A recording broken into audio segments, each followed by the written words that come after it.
those we can harness today and those that we'll invent tomorrow. I talk to the experts and I see the potential for a more prosperous and equitable future. Welcome to this history in global temperatures. In my view, we've already waited too long to do.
All of a sudden, we can see the whole sphere, a great, gigantic blue ball covered with a white lace of clouds. It was spectacular.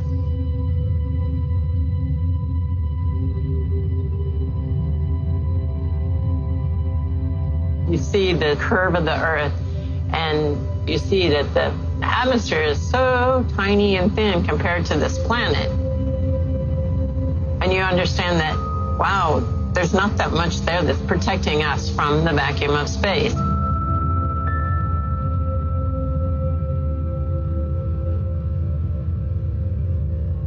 Here you are going 17,000 miles an hour over this incredibly beautiful planet.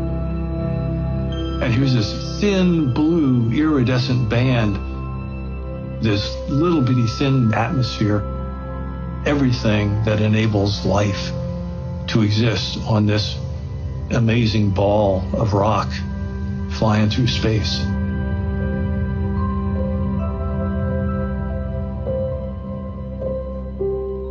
Our planet is changing. Since the late 19th century, the Earth has already warmed at least 1 degree Celsius. And we are seeing the devastating impacts. More severe weather, catastrophic events, and challenges to our lives and livelihoods. How much warmer our planet gets and how severe the impacts will be is up to us. The next decade is critical. We must change the course we're on in order to limit the rise in global temperature to 1.5 degrees Celsius. If we succeed, we will protect the most vulnerable, preserve ecosystems and wildlife, reduce our exposure to extreme heat and storms, create a healthier, more equitable world, and create new economic opportunities for all. The challenges are clear, but so are the solutions. The question is, how do we move fast enough to keep the world on track to limit the rise in global temperatures? In my view, we've already waited too long to deal with this climate crisis. We can't wait any longer. How do we make bigger, bolder changes than ever before? Governments must deliver the transformational change our world needs and that people demand with much stronger ambition.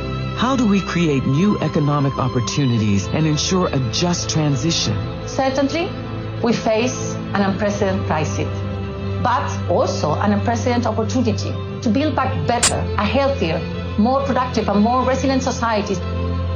We must step up to this challenge. How do we create a more sustainable future for people and the planet? I am emboldened by my faith that together, with compassion and commitment, we can all emerge from the storm, transform.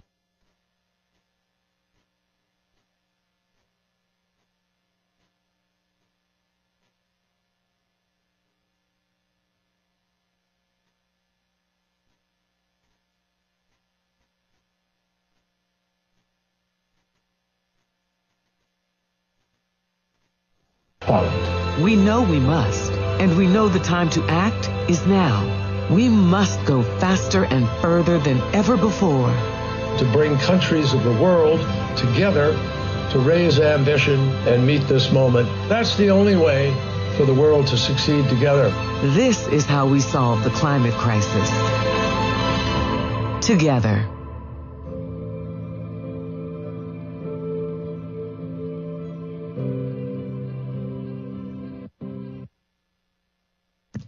Please welcome the President and the Vice President of the United States.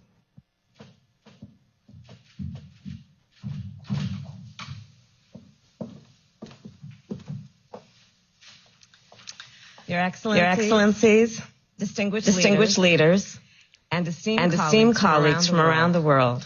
Welcome to this historic Leaders Summit on Climate. I want to thank you for being here and for your leadership. I have spoken with a number of you about the climate crisis. We have talked about the scarcity of water. We have talked about the need to build resilience. And we have talked about the importance of investing in clean technologies. Together, of course, we come from very different places, but we share this common concern and this common threat. Here in the United States, the storms hitting our Gulf Coast are worst every year. The wildfires in my home state of California have grown in intensity. And of course, no nation or region is immune. Whether it is Western Europe, where heat waves have made it very difficult to stay indoors while risking a health risk, or the Pacific Islands, where rising sea levels threaten to encroach on the land and homes of lifelong residents. Or in Central America, where last year two major hurricanes devastated entire communities. As a global community, it is imperative that we act quickly and together to confront this crisis. And this will require innovation and collaboration around the world. It will require the use of renewable energy and new technologies. And it will give each of our nations the opportunity to build healthier communities and stronger economies. Here we believe tackling climate change, improving communities and creating jobs can occur simultaneously. And we must recognize the importance, of course, of justice in the work that we do. The communities hardest hit by climate change are the same communities harmed by wealth and gender inequality, toxic air pollution, and so much more. This truth holds around the world. So I urge all of us to focus on these communities, including indigenous communities, and consider their insight and experience in our efforts moving forward. They are critical leaders in this fight. Friends, the health of our communities, the well-being of our workers, and the strength of our economies depend on what we do now. And I can think of no one more committed to achieving our collective goals than President Joe Biden. The president was one of the first members in the United States Congress to take on the issue of climate change. And on our first day in office, he led the fact that we would rejoin the Paris Agreement. And the president is just getting started as we work to tackle this crisis while creating clean energy jobs across our nation. It is now my great honor to introduce the President of the United States, Joe Biden. Thank you, Madam Vice President. Good morning to all our colleagues around the world, the world leaders for taking part in this summit. I thank you. Your leadership on this issue is a statement to the people of your nation and to the people of every nation, especially our young people that we're ready to meet this moment. And meeting this moment is about more than preserving our planet. It's also about providing a better future for all of us. That's why when people talk about climate, I think jobs. Within our climate response lies an extraordinary engine of job creation and economic opportunity ready to be fired up. That's why I proposed a huge investment in American infrastructure and American innovation. to tap the economic opportunity that climate change presents our workers and our communities, especially those too often that have left out and left behind. I want to build a critical infrastructure to produce and deploy clean technology, both those we can harness today and those that we'll invent tomorrow. I talk to the experts and I see the potential for a more prosperous and equitable future. The signs are unmistakable. The science is undeniable. But the cost of inaction keeps mounting. The United States isn't waiting. We are resolving to take action. Not only our federal government, but our cities and our states all across our country. Small businesses, large corporations, American workers in every field. I see an opportunity to create millions of good-paying, middle-class union jobs. I see line workers laying thousands of miles of transmission lines for a clean, modern, resilient grid. I see workers capping hundreds of thousands of abandoned oil and gas wells that need to be cleaned up and abandoned coal mines that need to be reclaimed, putting a stop to the methane leaks and protecting the health of our communities. I see auto workers building the next generation of electric vehicles and electricians installing nationwide for 500,000 charging stations along our highways. I see the engineers and the construction workers building new carbon capture and green hydrogen plants to forge cleaner steel and cement and produce clean power. I see farmers deploying cutting-edge tools to make soil of our heartland the next frontier in carbon innovation. By maintaining those investments and putting these people to work, the United States sets out on the road to cut greenhouse gases in half by the end of this decade. That's where we're headed as a nation. And that's what we can do if we take action to build an economy that's not only more prosperous, but healthier, fair, and cleaner for the entire planet. You know, these steps will set America on a path of net zero emissions economy by no later than 2050. But the truth is, America represents less than 15% of the world's emissions. No nation can solve this crisis on our own, as I know you all fully understand.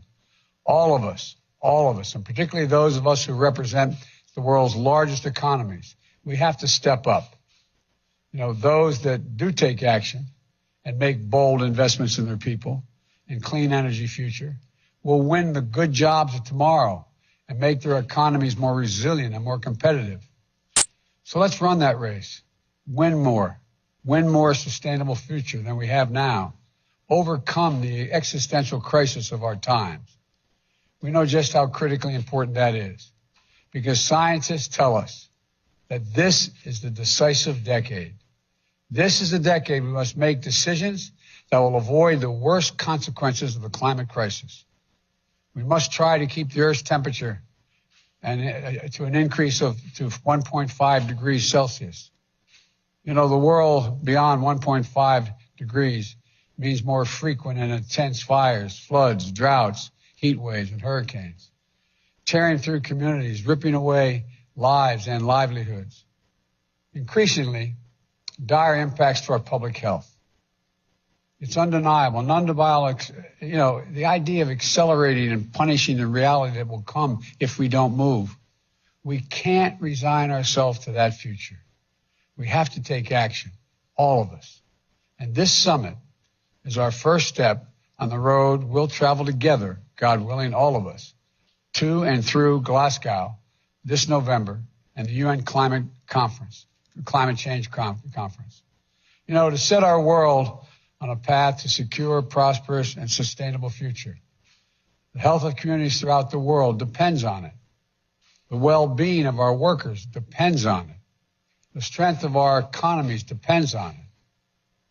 The countries that take decisive action now to create the industries of the future will be the ones that reap the economic benefits of the clean energy boom that's coming. You know, we're here at this summit to discuss how each of us, each country, can set higher climate ambitions that will in turn create good-paying jobs. advance innovative technologies, and help vulnerable countries adapt to climate impacts. We have to move. We have to move quickly to meet these challenges. The steps our countries take between now and Glasgow will set the world up for success. To protect livelihoods around the world and keep global warming at a maximum of 1.5 degrees Celsius. We must get on the path now in order to do that. If we do, we'll breathe easier, literally and figuratively.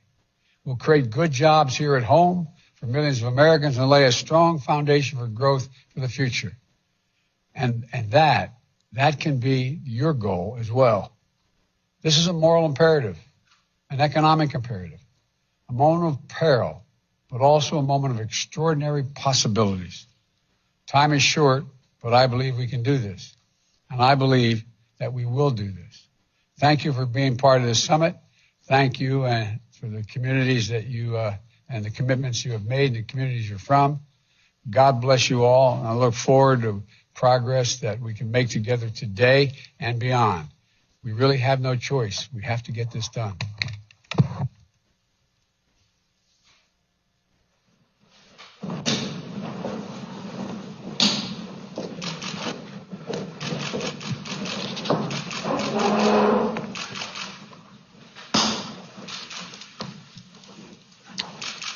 Good morning.